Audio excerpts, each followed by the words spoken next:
오늘 하나님께서 우리에게 주시는 말씀은 구약성경 사무엘상 14장 1절에서 15절까지의 말씀입니다. 사무엘상 14장 1절에서 15절까지의 말씀은 구약성경 428면에 있습니다. 제가 하나님의 말씀을 읽을 때에 하나님의 음성을 친히 들으실 수 있기를 바랍니다. 하루는 사울의 아들 요나단이 자기의 무기를 든 소년에게 이르되 우리가 건너편 블레셋 사람들의 부대로 건너가자 하고 그의 아버지에게는 아뢰지 아니하였더라. 사울이 기브아 변두리 미그론에 있는 석류나무 아래에 머물렀고 함께한 백성은 600명 가량이며 아이야는 에봇을 입고 거기 있었으니 그는 이가봇의 형제 아이두브의 아들이요 비느하스의 손자요 실로에서 여호와의 제사장이 되었던 엘리의 증손이었더라. 백성은 요나단이 간 줄을 알지 못하니라. 요나단이 블레셋 사람들에게로 건너가려 하는 어귀 사위 이쪽에는 험한 바위가 있고 저쪽에도 험한 바위가 있는데 하나의 이름은 보세스요 하나의 이름은 세네라. 한 바위는 북쪽에서 믹마스 앞에 일어섰고 하나는 남쪽에서 게바 앞에 일어섰더라. 요나단이 자기의 무기를 든 소년에게 이르되 우리가 이 할례 받지 않은 자들에게로 건너가자. 여호와께서 우리를 위하여 일하실까 하노라. 여호와의 구원은 사람이 많고 적음에 달리지 아니하였느니라. 무기를 든 자가 그에게 이르되 당신의 마음에 있는 대로 다 행하여 앞서 가소서. 내가 당신과 마음을 같이하여 따르리이다. 요나단이 이르되 보라 우리가 그 사람들에게로 건너가서 그들에게 보이리니 그들이 만일 우리에게 이르기를 우리가 너희에게로 가기를 기다리라 하면 우리는 우리가 있는 곳에 가만히 서서 그들에게로 올라가지 말 것이요 그들이 만일 말하기를 우리에게로 올라오라 하면 우리가 올라갈 것은 여호와께서 그들을 우리의 손에 넘기셨음이니 이것이 우리에게 표징이 되리라 하고 둘이 다 블레셋 사람들에게 보이매 블레셋 사람이 이르되 보라 히브리 사람이 그들이 숨었던 구멍에서 나온다 하고 그 부대 사람들이 요나단과 그의 무기를 든 자에게 이르되 우리에게로 올라오라 너희에게 보여줄 것이 있느니라 한지라. 요나단이 자기의 무기를 든 자에게 이르되 나를 따라 올라오라 여호와께서 그들을 이스라엘의 손에 넘기셨느니라 하고 요나단이 손발로 기어 올라갔고 그 무기를 든 자도 따랐더라.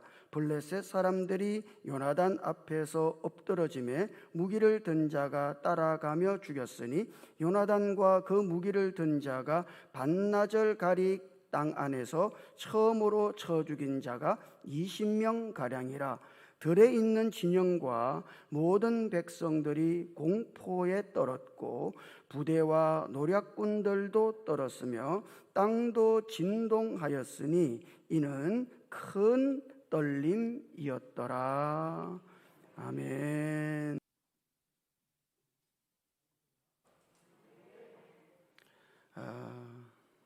주 예수 다시 오실 때까지 서로 사랑하게 하소서. 이게 오늘 이 찬양의 메시지인 것 같아요. 그죠?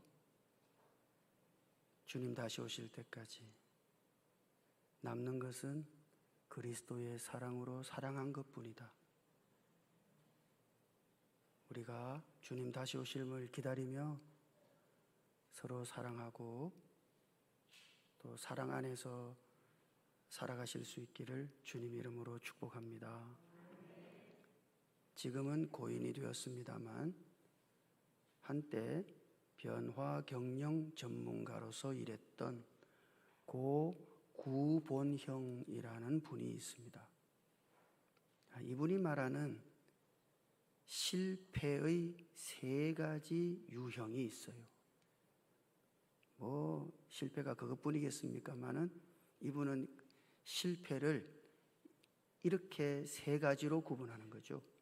그 첫 번째의 실패는 이것입니다.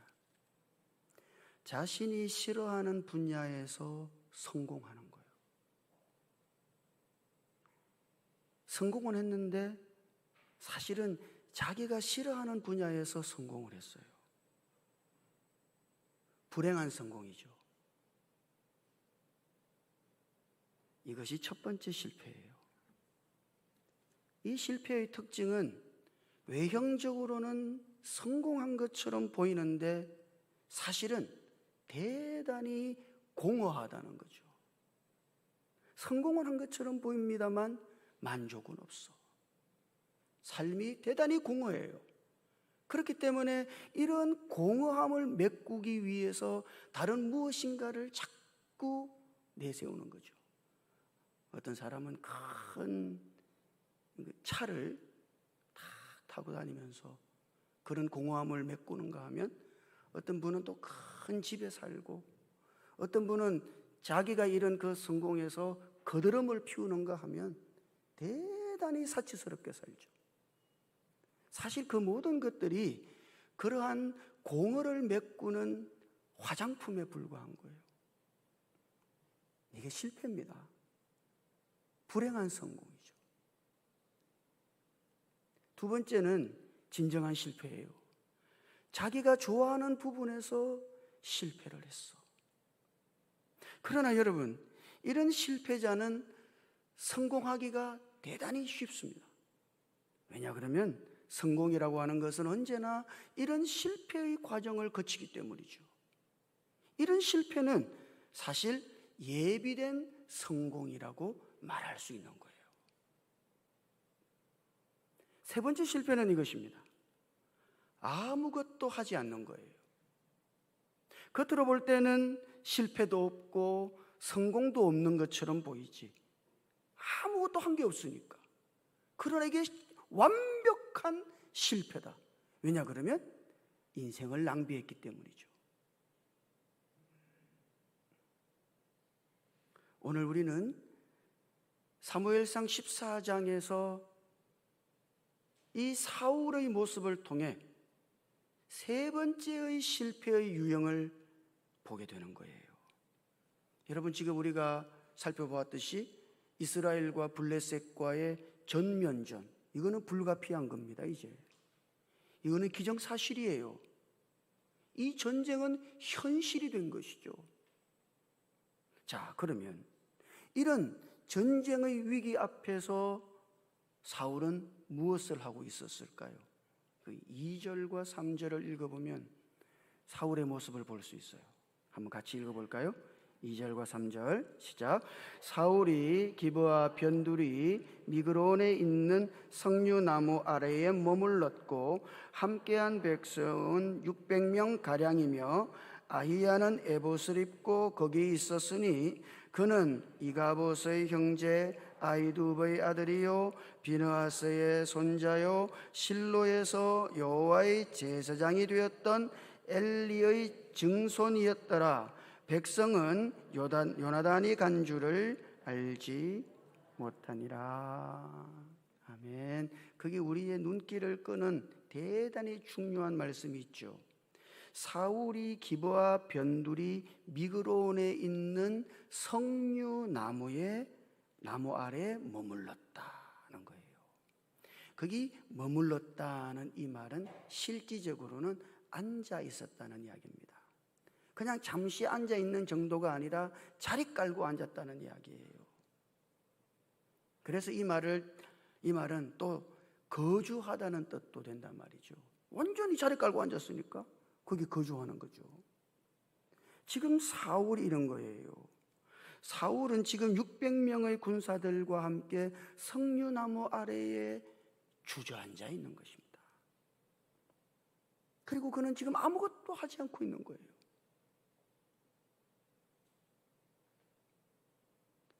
블레셋과의 전쟁이 기정사실이란 말이죠. 이제 전쟁해야 돼요. 이거는 피할 수가 없어요, 이제. 그럼에도 불구하고 사울은 지금 석류나무 아래에 주저앉아 있었다. 3절에 의하면 거기 에봇을 입은 제사장 아히야가 같이 있었다는 것을 볼 수 있습니다. 왜 성경은 에봇을 입은 제사장이라고 말했을까요?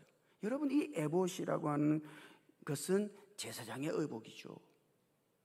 그것은 다른 용도보다도 제사장이 하나님의 뜻을 물을 때 사용하는 거예요, 주로.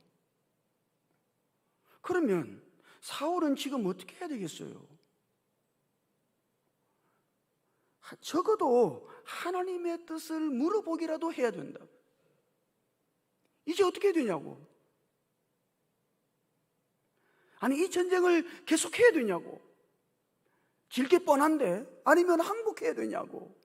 적어도 하나님께 물어보기라도 해야 된다. 아니면 적어도 하나님께 매달려 기도하기도 하고. 지금 사울이 사무엘에게 책망을 받았잖아요. 사무엘이 오기 전에 자기가 먼저 제사를 드려버렸어. 그건 월권이죠. 그건 하나님이 금하신 거예요. 그래서 사무엘이 사울을 책망했잖아요. 그럼 어떻게 돼요? 회개라도 해야지. 그런데 지금 사울은 석류나무 아래에 가만히 앉아 있었다. 그는 지금 주저앉아 있는 것입니다. 여러분, 왜 사울이 주저앉아 있을까요? 아마도 사무엘의 질책으로 말미암아 사울의 마음이 상했기 때문일 거예요. 그의 감정이 뒤틀린 것이죠. 왕으로서 자존심이 상했을 거예요. 사울이 화가 많이 났을 거란 말이죠. 사무엘이 사울에게 뭐라 그랬습니까? 왕의 나라가 길지 못할 겁니다. 이런?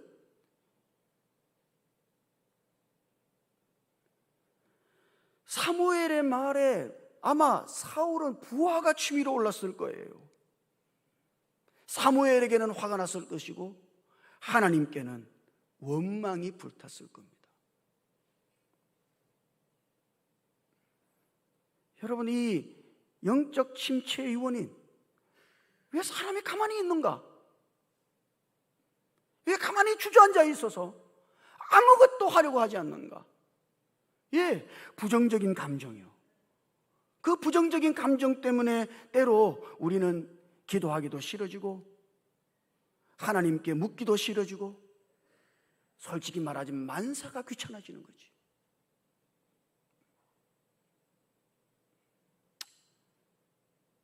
될 대로 되라고. 갈 때까지 가보지 뭐.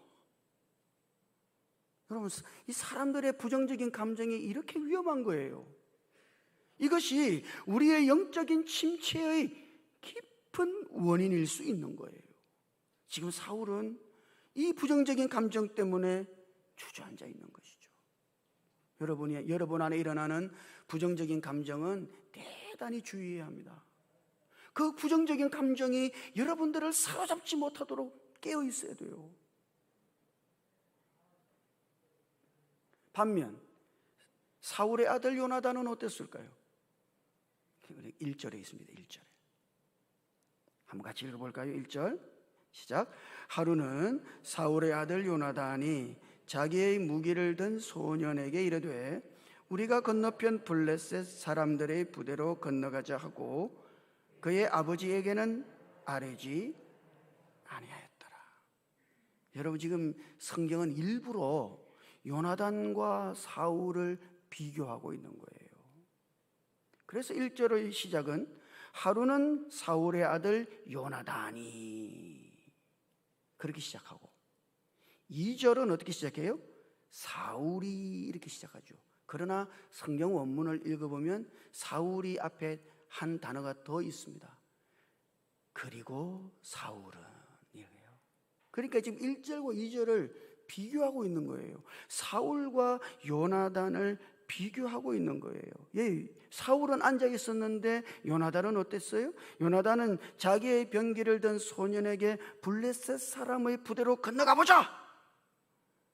지금 요나단은 가만히 있어서는 안 되겠다고 생각한 거예요. 그리고 그 블레셋 사람의 진영에게로 건너간 것이죠. 그런데 왜 그의 아버지 사울에게는 알리지 않았을까? 여러분, 사울의 모습을 딱 보면 지금 주저앉아 있거든. 이거 올라간다 그러면요, 이거 기를 쓰고 말렸을 겁니다, 사울은. 그래서 사울에게 말하지 않고 간 거죠. 그런데 요나단이 블레셋 진영으로 가려고 한 것이 어느 날 갑자기 한순간에 결정한 일이 아닌 것을 우리는 볼 수 있어요. 그래서 1절 처음 부분에는 하루는이라는 표현으로 시작하죠. 하루는. 자, 이 표현 속에 요나단의 마음 속에 여러 날 동안 무엇을 해야 할지 하나님의 뜻을 물어왔음을 볼 수 있습니다. 이 하루는 그냥 어느 날 하루 바짝 일어나가지고 벌떡 일어나서 가봐야 되겠는데 이게 아니다 말이죠. 그 전부터 이미 요나단은 지금 하나님께 묻고, 하나님 어떻게 해야 되죠? 지금 무엇인가를 해야 되는데요, 이 전쟁 앞에서 우리는 어떻게 해야 될까요? 아버지는 주저앉아 있고 백성은 흩어져서 이제 남은 거는 600명밖에 없고, 이 절체절명의 위기 속에 우리는 뭐 해야 될까요? 그렇게 하나님께 묻고 하나님께 기도하던 중에 아마 요나단의 마음속에 블레셋 진영으로 가보아야 되겠다는 생각이 일어났을 수 있는 것이죠. 사실 지금 하나님은 이런 요나단을 감동시키고 있는 것입니다. 때로 우리가 하나님의 뜻을 묻고 기도할 때 하나님께서는 우리의 마음속에 어떤 감동을 주시죠. 하나님, 우리가 어떻게 해야 되죠? 나는 이제 지금 뭐 해야 되겠어요? 하나님, 이런 상황 속에서 나는 어떻게 해야 할까요? 우리가 하나님의 뜻을 물을 때 하나님은 일종의 우리 마음 안에서 소원 같은 것을 불러일으킨단 말이죠. 내가 그걸 해야 될 것 같아요. 아니, 그렇게 하고 싶어졌어. 하나님은 지금 요나단의 마음 속에서 일종의 갈망과 소원을 일으키고 있는 것입니다. 빌립보서 2장 13절 말씀처럼 너희 안에서 행하시는 이는 하나님이시니 자기의 기쁘신 뜻을 위하여 너희에게 소원을 두고 행하게 하시나니. 하나님의 뜻을 이루시기 위해서 그분은 우리 안에 소원을 일으키시는 분이시다. 소원을 일으키시는 것이 하나님의 역사다. 우리가 하나님을 기다리고 하나님께 묻고 하나님의 길을 묻고 하나님의 뜻을 묻고 진실로 우리가 하나님께 묻고 있다면 하나님은 여러분들의 마음속에 소원을 일으키실 것이며 어느 날 내가 이렇게 해야 되겠어. 요나단 마음속에 일어났던 이와 같은 소원을 하나님께서 우리에게 주실 거예요. 사울은 왜 그렇지 못했죠? 사울은 왜 이런 것이 없을까요? 그렇죠. 부정적인 감정이 그를 온통 사로잡고 있으니 사울의 마음을 지배하고 있는 것은 뭐예요? 부정적인 감정이죠. 그 안에 막 분노가 일어났어요. 사람을 향한 분노, 억울함이요. 내가 뭘 그리 잘못했는가? 자존심도 상하고 원망도 일어나고, 이런 부정적인 감정에 사로잡혀 있으니 사울의 마음속에는 이런 것이 일어날 이유가 없는 거예요. 그러나 요나단은 달랐죠. 하나님은 요나단에게 갈망을 주신 겁니다. 그런데 재미있는 것은 우리의 마음에 어떤 소원이 일어날 때 이거 정말 나의 욕심인가? 아니, 이게 정말 하나님의 뜻인가? 여러분, 그거 어떻게 알아요? 요나단이 블레셋 진영에 가보자 하는 그런 마음이 정말 이게 요나단의 생각인지 하나님이 주신 감동이며 하나님이 주신 소원인지 어떻게 알아요? 중요한 것은 이거예요. 하나님의 전반적인 역사하심에 그것을 비추어 보는 것이죠. 6절을 한번 읽어볼까요? 6절. 자, 같이 읽어보십시다. 6절 시작. 요나단이 자기의 무기를 든 소년에게 이르되 우리가 이 할례 받지 않은 자들에게로 건너가자. 여호와께서 우리를 위하여 일하실까 하노라. 여호와의 구원은 사람의 많고 적음에 달리지 아니하였느니라. 지금 요나단이 그 블레셋을 할례 없는 자들이라고 부르고 있단 말이죠. 저 사람들은 누구지? 할례 없는 자들이다. 그것은 하나님의 약속에서 제외된 사람들이라고 하는 것을 말하는 거예요. 예, 지금 요나단은 블레셋 군대가 가지고 있는 어마무시한 최첨단 무기를 보고 있는 것이 아니에요. 그들이 해변가의 모래처럼 무수히 많은 그런 그들의 병력의 숫자를 보고 있는 것이 아니라 지금 요나단은 그들이 하나님의 할례받지 않은 하나님의 언약에서 제외된 백성인 것을 보고 있는 것이죠. 저들은 누구인가? 고도로 발달된 무기를 가지고 있으며 어마무시한 병력을 거느리고 우리를 침공한 사람들, 그렇게 보고 있는 것이 아니라 저들은 하나님의 언약에서 제외된 사람들이다. 자, 그렇게 블레셋 사람들을 정의해 놓고 거기서 출발해서 요나단은 중요한 두 가지 변함없는 진리를 지금 자기가 하고자 하는 그 일에 적용시키고 있는 거예요. 첫 번째, 하나님은 하나님의 언약의 백성들을 위해서 일하신다. 여러분, 하나님의 역사를 보면 언제나 하나님은 당신의 백성들을 편에 서서 당신의 언약의 백성들을 위해서 일하시는 하나님이시죠. 여러분, 이것이 일반적인 하나님의 역사예요. 이스라엘의 하나님은 이스라엘을 지키시는 자는 졸지도 않고 주무시지도 아니하신다. 예, 이것이 하나님의 역사죠. 하나님은 하나님의 약속을 얻은 약속 안에 있는 언약의 백성들을 위해서 일하신다. 지금 요나단이 보고 있는 건 뭐예요? 예, 일반적인 하나님의 역사. 예, 이런 역사는 어디에 있어요? 예, 이것이 성경에 있는 거예요. 성경은 하나님의 일반적인 역사를 우리들에게 보여주는 것이죠. 하나님은 어떻게 일하시는가? 예, 성경에 볼 수 있어요. 하나님은 당신의 언약의 백성들을 위해서 일하신다. 지금 요나단은 자기가 블레셋 군대에게로 올라가고자 생각했을 때 그는 하나님의 일반적인 역사를 기억해내고 있는 거예요. 뿐만 아니라 두 번째, 하나님의 구원은 사람의 많고 적음에 달려있는 것이 아니다. 정말 그렇습니까? 그렇죠. 기드온의 300용사, 그는 얼마나 위대한 하나님의 역사예요. 기드온은 300명의 용사를 거느리고 10만 명이 넘는 미디안의 군사를 이겼다. 하나님의 구원은 사람의 많고 적음에 좌우되는 것이 아니다. 예, 지금 요나단은 자기의 마음속에 일어난 이 소원을 오늘 우리로 말하자면 하나님의 말씀의 진리에 비추어 보고 그것을 확정하고 있는 것이에요. 여러분, 우리의 마음에 일어난 어떤 갈망이, 때로 우리의 마음에 일어난 어떤 소원이 있을 때 이것이 나의 생각인지 하나님이 주신 소원인지 나의 단지 어떤 욕망일 뿐인지 하나님의 뜻인지 하는 것을 분별하고자 한다면 여러분은 반드시 하나님의 일반적인 역사에 여러분의 소원을 비추어 보아야 하는 거예요. 하나님의 성경 안에 있는 그 진리에 여러분의 소원을 비추어 보아야 하는 것이죠. 그러면 이것이 하나님에게서 온 것인지 사람에게서 온 것인지 알 수 있어요. 사실 알고 보면 요나단과 병기를 든 이 두 사람만이 블레셋 진영으로 올라가려고 생각하는 것은 이거는 속된 말로 하면 미친 생각이죠. 미친 생각. 미친 거 아닙니까? 예? 어찌 두 사람만 올라가? 죽으려고 올라가는 거지.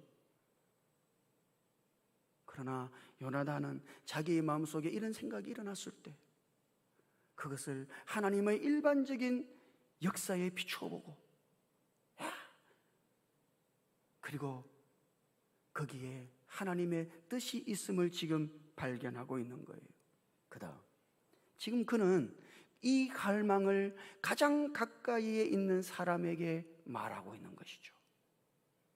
자기의 이 마음을 병기던 그 소년에게, 자기의 부관에게 말하고 있는 것이죠. 우리가 블레셋 진영으로 건너가자. 그렇게 제의했더니 병기던 소년의 대답이 뭐예요? 병기던 자가 그에게 이르되 당신의 마음에 있는 대로 다 행하여 앞서가소서. 내가 당신과 마음을 같이하여 따르리이다. 7절. 그 병기던 소년이 그렇게 해보자고. 나도 당신과 함께 마음을 같이해서 가겠다고.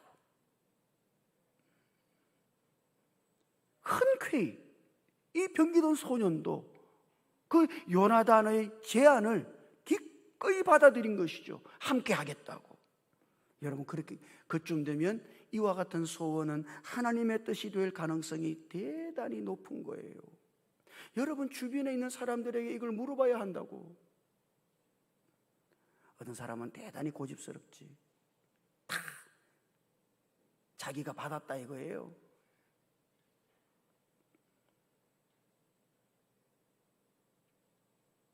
그럼 얼마나 어리석은 거예요. 주변에 가장 가까이 있는 사람에게 이걸 물어봐야 돼요. 남편은 누구에게 물어야 돼요? 아내에게 물어야 하는 것이죠. 아내는 누구에게 물어야 돼요? 남편에게 물어야 하는 것이죠.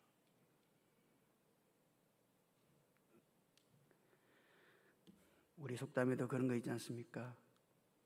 아내의 말 잘 들으면 자다가도 떡이 생긴다고. 아내의 마음을 움직이지 못했어요. 실패할 가능성이 높습니다. 남편의 마음속에 이게 어떤 마음이 생겼어. 내가 이거 해봐야 되겠는데. 지혜로운 남편은 아내에게 물어요. 어떻게 생각해? 아내도 그거 좋겠다고. 같이 한번 해보자고. 성공할 가능성이 높아요. 근데 아내가 기를 쓰고 말려. 미쳤냐고. 실패할 가능성이 높아요. 그것은 하나님의 뜻이 아닐 가능성이 대단히 높습니다. 지금 요나단은 자기의 병기던 소년에게 말해보고 있다고. 제안해보는 거죠. 블레셋 진영으로 건너가자. 병기던 소년이 오케이, 나도 억지로 가는 게 아니에요. 마음을 같이 해서 당신과 함께 동참해 보겠습니다.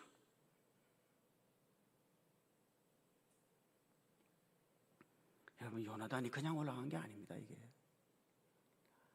얼큰이 이게 하나님 뜻인가 보다 그러고 밀어붙인 게 아니에요. 그는 지금 두들겨 보고 있는 거예요. 뿐만 아니라 요나단은 블레셋 사람들의 입을 통해서도 확증을 얻기를 원했죠. 자, 그것이 8절에서부터 10절까지의 말씀 속에 있어요. 한번 읽어볼까요? 8절에서부터 10절까지 같이요. 시작. 요나단이 이르되 보라, 우리가 그 사람들에게로 건너가서 그들에게 보이리니 그들이 만일 우리에게 이르기를 우리가 너희에게로 가기를 기다리라 하면 우리는 우리가 있는 곳에 가만히 서서 그들에게로 올라가지 말 것이요, 그들이 만일 말하기를 우리에게로 올라오라 하면 우리가 올라갈 것은 여호와께서 그들을 우리의 손에 넘기셨음이니 이것이 우리에게 표징이 되리라 하고. 자, 요나단이 병기던 소년과 함께 블레셋 진영 가까이 가서 딱 숨어 있다가 블레셋 군인들에게 자기의 모습을 살짝 드러냈을 때 블레셋 군사들이 기다리고 있어, 우리가 갈게, 그렇게 말하면 그냥 올라가지 말라는 사인인 거죠. 그런데 블레셋 사람들이 이리로 올라오라 이렇게 말하면 이거는 올라오라고 하는 사인인 줄 알고 우리가 같이 올라가자 이렇게 된 거예요.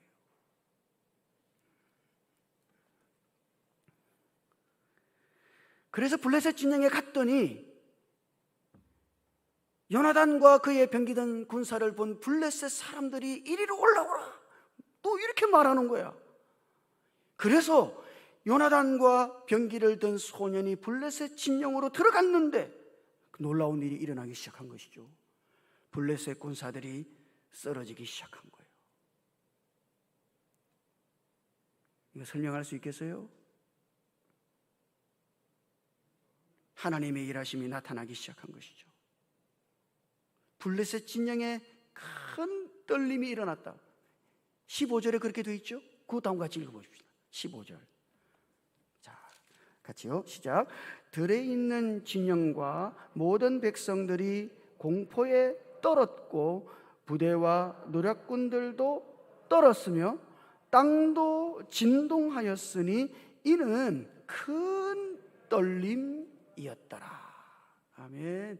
여러분, 우리 성경에는 큰 떨림이었더라 이렇게 표현하고 있습니다만, 여러분이 좋은 성경을 가지고 있다면 큰 떨림이라고 하는 그 글자 앞에 1번이라고 하는 숫자가 표기되어 있고, 그 1번이라고 하는 숫자를 난하주에 찾아보면 거기는 이렇게 되어 있음을 볼 수 있어요. 하나님이 떨리게 하심이었더라. 사실 히브리어 원문 성경을 읽어보면 이 15절 제일 마지막 부분에 엘로힘이라는 하나님이라는 말이 있어요. 하나님으로부터. 들에 있던 진영이 왜 떨었는가? 왜 그들이 공포에 떨었는가? 그것은 하나님으로 말미암아. 모든 백성들이 왜 공포에 떨었는가? 이것은 하나님으로 말미암아. 부대와 노략군들도 왜 떨었는가? 이것은 하나님으로 말미암아. 땅이 진동하였는데 땅은 왜 떨었는가? 땅도 하나님으로 말미암아 떨었다. 예, 이것이 15절 말씀이에요. 하나님이 일하기 시작한 것이죠. 하나님이 역사하기 시작하셨다.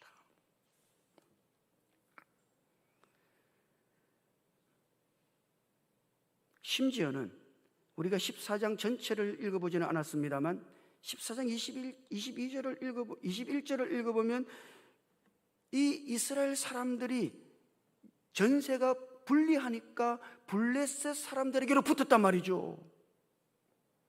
그 붙었던 이스라엘 사람들이 다시 돌아와서 사울과 요나단과 합류해서 블레셋을 무찔렀다. 더욱이 22절을 읽어보면 에브라임 산지에 숨어있던 모든 이스라엘 사람들도 다 튀어나온 거예요. 그래서 이 전쟁을 함께 해서 블레셋을 물리치고 승리할 수 있었다. 여러분 어떻습니까? 현실의 상황 속에서 부정적인 감정에 휩싸여서 가만히 있으면 아무 일도 일어나지 않는다는 걸 기억하십시오.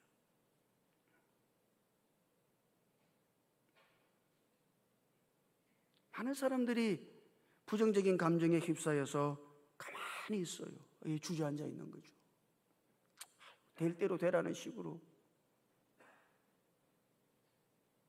그러나 요나단은 어떻습니까?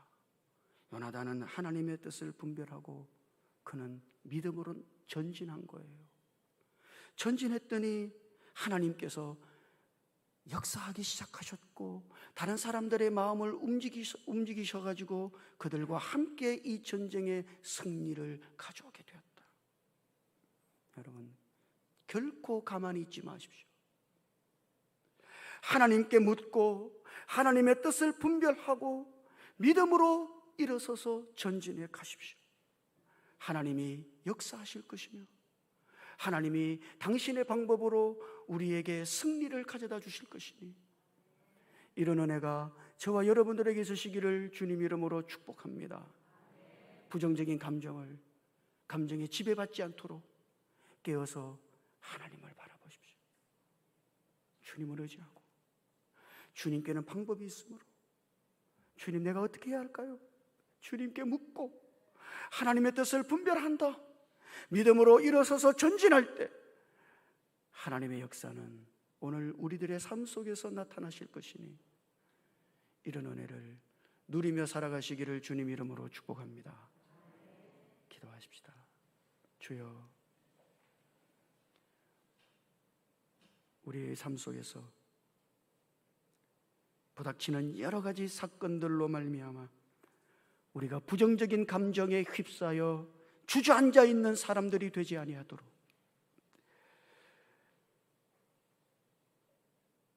살아계신 하나님께 길을 묻고 하나님께 뜻을 묻고 하나님께 방법을 구하고 하나님의 뜻을 분별하여 믿음으로 일어서서 요나단처럼 전진하는 우리들 모두가 되도록 주께서 우리에게 은혜를 베풀어 주시옵소서.